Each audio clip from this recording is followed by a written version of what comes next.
Hello दोस्तों, मैं मोहम्मद शुएब। आज का हमारा टॉपिक है हिमेटोपोइसिस। तो ये टर्म बड़ा ख़तरनाक है। आइए सीखते हैं ये हिमेटोपोइसिस एक्चुअली होता क्या है। तो हिमेटोपोइसिस क्या है? Formation of blood cell is called haematopoiesis. मज़ा नहीं आया? जैसे बाहुबली में पूछा जाता है क्या है मृत्यु, ऐसे यहाँ पे क्या है हिमेटोपोइसिस। तो आरबीसी डब्ल्यूबीसी प्लेटलेट्स का बनना है हिमेटोपोइसिस। तो हमें पता है आरबीसी डब्ल्यूबीसी प्लेटलेट ये सब एक सेल है। पर जब ये सेल है तो ये सेल कौन सी सेल से बनी हुई हैं और कैसे वर्क करती हैं, ये जानना बहुत ज़रूरी। और इसमें हिमेटोपोइसिस हम पढ़ेंगे एक फिटस लाइफ से लेके बुढ़ापे तक कैसे हमारे शरीर में बनती रहती हैं ब्लड सेल और कैसे टूटती रहती तो बात की बात है, पहले बनना देखते हैं। तो हमारी बॉडी में डब्ल्यूबीसी आरबीसी और प्लेटलेट्स बनने से पहले जानना पड़ेगा कि स्टेम सेल क्या होती है। स्टेम सेल वो सेल होती हैं जो बेसिकली ब्लड सेल को बनाती हैं। स्टेम सेल के अंदर दो तरीके की यूनिक प्रॉपर्टी मिलती हैं। एक स्टेम सेल कोई भी होगी वो आगे चल के वेल डिफरेंशिएट सेल बनाएगी, और दूसरी चीज़ वो अपनी ही पॉपुलेशन को मेंटेन रखती है। जैसे 50 स्टेम सेल हैं तो 50 स्टेम सेल में 50 आगे चल के वेल डिफरेंशिएटेड न्यू सेल देंगी, और 50 ही जो है वो मेंटेन करेंगी इनकी पॉपुलेशन को। ऐसा क्यों? क्योंकि इसमें जो सेल का डिवीज़न होता है ना, वो इक्वल तरीके से नहीं होता है। कुछ सेल का पार्ट रह जाता है, वही आके मेंटेन करता है स्टेम सेल की पॉपुलेशन को, और कुछ आगे चला जाता है वेल डिफरेंशिएटेड सेल में। तो ये हो गया स्टेम सेल। अब हम देखेंगे कि फिटस लाइफ में कैसे हमारी ब्लड सेल बनती हैं। तो फिटस लाइफ में यॉर्क सेक होती है। यॉर्क सेल जो होती है वो 3 वीक में यॉर्क सेक में स्टेम सेल प्रेजेंट होती हैं जो ब्लड सेल का फॉर्मेशन करती हैं। इसके साथ साथ mesoderm of aorta, mesoderm of gonads and mesonephron में भी स्टेम सेल प्रेजेंट होती हैं जो 3rd वीक में हमारी ब्लड सेल बनाती हैं। ये जो है कहाँ पे बनेगा? फिटस में। सबसे स्टार्ट में जो पूछते हैं ना ऑरिजिन कहाँ से हुई, तो इधर से हो गई। उसके बाद तीसरे मंथ की बात करते हैं। तो तीसरे मंथ में जो है यॉर्क सेल में अब हिमेटोपोइसिस नहीं होगा। अब कहाँ पे? लीवर में होगा। लीवर में कब होगा? 3 मंथ में स्टार्ट होगा। लीवर को बोलते हैं मेजर ऑर्गन ऑफ हिमेटोपोइसिस। तो यॉर्क सेल की स्टेम सेल, मेसोनेफ्रॉन की, गोनेट्स की, ऑर्टा की जो स्टेम सेल हैं वो सब हमारी लीवर में ट्रांसफ़र हो जाती हैं। अब ये लीवर में आ गई, खाली लीवर में नहीं आएंगी। मेजर पार्ट इसका लीवर में आता है, सम पार्ट स्प्लीन में चला जाएगा, सम पार्ट लिम्फ नोड में आ जाएगा। तो ये जो है 3rd मंथ की कहानी है। 3rd मंथ की कहानी के बाद पढ़ेंगे हम लोग 4 मंथ की कहानी, चौथे महीने में क्या हुआ। तो जब चौथे महीने में देखेंगे तो अब हमें पता है ब्लड का फॉर्मेशन बेसिकली कहाँ होता है, या ब्लड सेल का फॉर्मेशन बोन मैरो में होता है। तो बोन मैरो में कब बनना स्टार्ट होता है? चौथे महीने में। चौथे महीने में क्या होगा? लीवर जो है वो अपनी स्टेम सेल, लिम्फ से स्टेम सेल, लिम्फ नोड मतलब स्प्लीन से जो है स्टेम सेल सब बोन मैरो में आ जाएंगी, और बोन मैरो चौथे मंथ से हिमेटोपोइसिस करना स्टार्ट कर देता है। बोन मैरो क्या है? लार्जेस्ट ऑर्गन है। इसका वेट अप्रॉक्स लीवर के बराबर ही होता है। अब बात करेंगे बोन मैरो की। तो बोन मैरो भी बेसिकली 2 तरीके के होते हैं, एक एक्टिव बोन मैरो, दूसरा इनएक्टिव बोन मैरो। तो पहला बोन मैरो जो है वो रेड बोन मैरो बोलते हैं। रेड बोन मैरो एक्टिव होता है, हाईली वेस्कुलर होता है, जबकि येलो बोन मैरो इनएक्टिव होता है और मोर फैट सेल होती है। येलो क्यों होता है? क्योंकि इसमें फैट कंटेंट ज़्यादा होता है, और हमारी बॉडी में जो फैट है वो बेसिकली येलो हमें दिखता है। अब बात करते हैं, जब एक न्यू बॉर्न बेबी होता है तो उसमें कितना जो है रेड बोन मैरो होता है और कितना येलो बोन मैरो होता है। फिर जब वो प्यूबर्टी गेन करता है तब उसमें क्या होता है, फिर जब वो बूढ़ा होता है तब उसमें क्या होता है।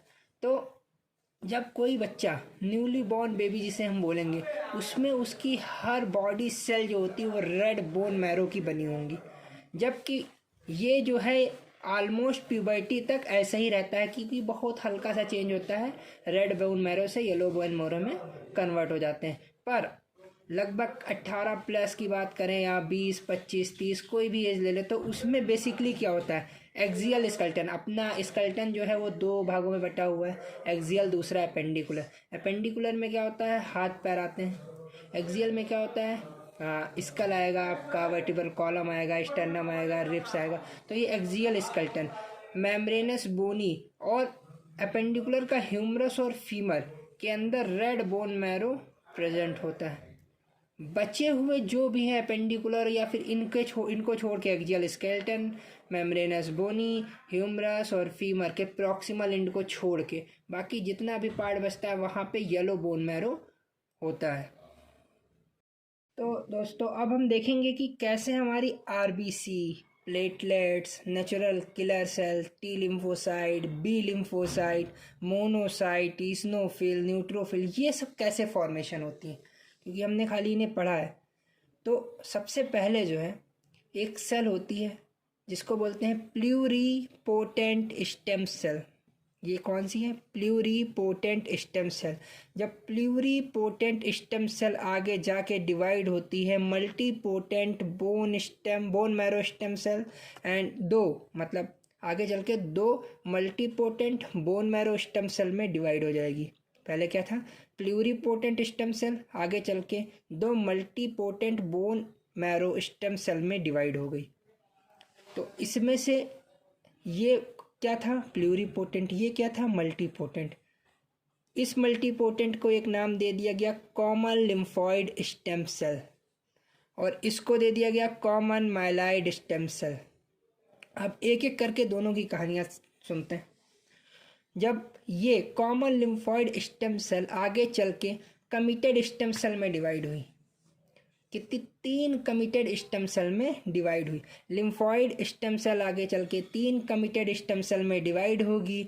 एक pro natural killer stem cell, pro T stem cell, pro B stem cell.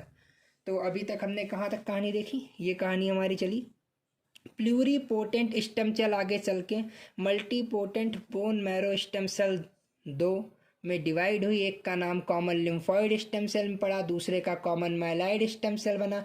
और कॉमन लिम्फॉइड स्टेम सेल आगे चल के फिर 3 भागों में डिवाइड हुई जिसको बोलते हैं committed stem cell. Committed stem cell पहली pro natural killer stem cell, pro T stem cell and pro B stem cell.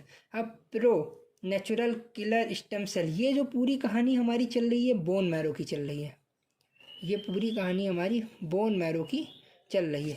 पर जब हम आगे बात करते हैं तो प्रो नेचुरल किलर सेल जब पेरिफेरल सर्कुलेशन में जाएगी तो यही बनाएगी नेचुरल किलर सेल। इसी तरीके से प्रो टी स्टेम सेल आगे जाएगी तो ये पेरिफेरल सर्कुलेशन से होते हुए थाइमस में इसका मैचुरेशन होगा और फिर से वापस कर दी जाएगी किसमें, पेरिफेरल सर्कुलेशन में। तो यही टी लिम्फोसाइट है। और फिर ये जाएगा प्रो बी स्टेम सेल आगे चल के बोन मैरो से जाके जब पेरिफेरल सर्कुलेशन में चलेगा तो इसे बी सेल बोलेंगे। T cell cell mediated immunity में काम करती है, बी सेल ह्यूमेरल के लिए होती है, ये सब आपको पता है। तो ये पूरा तरीका है। ये नेचुरल किलर कैसे बना, टी लिम्फोसाइट कैसे बना और बी लिम्फोसाइट कैसे बना। तो एक बार फिर देख लेते हैं। प्लूरीपोटेंट सेल 2 भागों में डिवाइड हुई जिससे प्लूरीपोटेंट आगे चल के मल्टीपोटेंट में हुई, मल्टीपोटेंट कमिटेड स्टेम सेल में हुई। प्लूरीपोटेंट एक का नाम, प्लूरीपोटेंट 2 भागों में डिवाइड है, एक का नाम दिया गया कॉमन लिम्फॉइड स्टेम सेल, एक का नाम दिया गया कॉमन मेलाइड स्टेम सेल। तो लिम्फॉइड की बात करेंगे, लिम्फॉइड आगे चल के pro natural killer stem cell, pro T, pro B में हुआ, बी पेरिफेरल सर्कुलेशन में बी बोला गया। ये प्रिकर्सर है टी, प्रो टी क्या है, टी लिम्फोसाइट का प्रिकर्सर है। नेचुरल किलर का कौन प्रिकर्सर है, प्रो एन के स्टेम सेल। अब हम बात करते हैं आगे कि कॉमन मेलाइड स्टेम सेल क्या करेगा। Common myeloid stem cell further आगे चल के 3 भागों में डिवाइड हुआ। एक का नाम है एरिथ्रॉइड मेगाकैरियोइड बेसोफिलिक स्टेम सेल, दूसरे का colony forming unit granulocyte and monocyte, तीसरे का कॉलोनी फॉर्मिंग यूनिट इसाइनोफिल। CFU का मतलब यहाँ पे है कॉलोनी फॉर्मिंग यूनिट। तो एरिथ्रॉइड मेगाकैरियोइड बेसोफिल आगे चल के स्टेम सेल जो है आगे चल के डिवाइड हुई किसमें, colony forming unit erythroid, colony forming unit megakaryoid, colony forming unit basophilic. तो ये जो है 3 भागों में डिवाइड हुई, इसे बोलते हैं EMB stem cell. EMB stem cell आगे चल के एरिथ्रॉइड, मेगाकैरियोइड और बेसोफिलिक में डिवाइड। अब एरिथ्रॉइड क्या हुआ, बोन मैरो से निकलते निकलते आगे चल के पेरिफेरल सर्कुलेशन में आया, इसे ही बोलते हैं आगे चल के क्या अपन आरबीसी बोलेंगे। एरिथ्रॉइड आगे चल के क्या कहलाया, आरबीसी। मेगाकैरियोइड आगे चल के पेरिफेरल सर्कुलेशन में प्लेटलेट्स में कन्वर्ट हुआ। बेसोफिलिक क्या करा, बेसोफिल में कन्वर्ट हुआ जाके। तो ये हमारा ईएमबी स्टेम सेल की कहानी हो गई। अब हम देखेंगे ग्रेनुलोसाइट एंड मोनोसाइट, सेम कहानी है पिछली। Colony forming unit granulocyte, monocyte, आगे चल के ग्रेनुलोसाइट बनाया, मोनोसाइट बनाया, ग्रेनुलोसाइट आगे चल के न्यूट्रोफिल बनाएगा, मोनोसाइट आगे चल के मोनोसाइट बनाएगा। इसी तरीके से कॉलोनी फॉर्मिंग यूनिट इसाइनोफिल क्या करेगा, इसाइनोब्लास्ट बनाएगा और यहाँ पे चल के इसाइनोफिल देगा।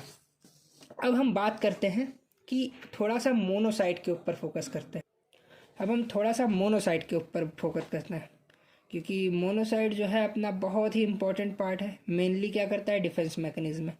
अगर मोनोसाइट पेरिफेरल सर्कुलेशन में है तो उसे जनरली मोनोसाइट ही कहते हैं। बट यही मोनोसाइट जब हमारे कुछ स्पेसिफिक पार्ट में आ जाता है, ऑर्गन जो है हमारी बॉडी के, तो इनका नाम वहाँ पे कुछ और हो जाता है। जैसे अगर मोनोसाइट हमारे स्किन में आ जाता है तो वहाँ पे जो डिफेंस करेगा उसके नाम से जाना जाएगा लैंगरहैंस। अगर फीमर में आ जाता है तो ओस्टियोक्लास्ट के नाम से बोलते हैं। अगर सीएनएस में आता है, सीएनएस के 2 पार्ट होते हैं, ब्रेन और स्पाइनल कॉर्ड में से कहीं पे होगा तो उसे बोलते हैं माइक्रोगिलिया। लीवर में आएगा तो यही कुफर सेल बोलेंगे। लंग में आएगा तो एलियोलर मैक्रोफेज बोलेंगे। किडनी में होगा तो मेजेंजियल सेल बोलेंगे। स्प्लीन और लिम्फ नोड में होगा तो डेंड्राइटिक सेल बोलेंगे। तो इस तरीके से हमारा पूरा ये हिमेटोपोइसिस का टॉपिक ख़त्म हो गया। मिलते हैं नेक्स्ट टॉपिक में। Thank you for watching this video.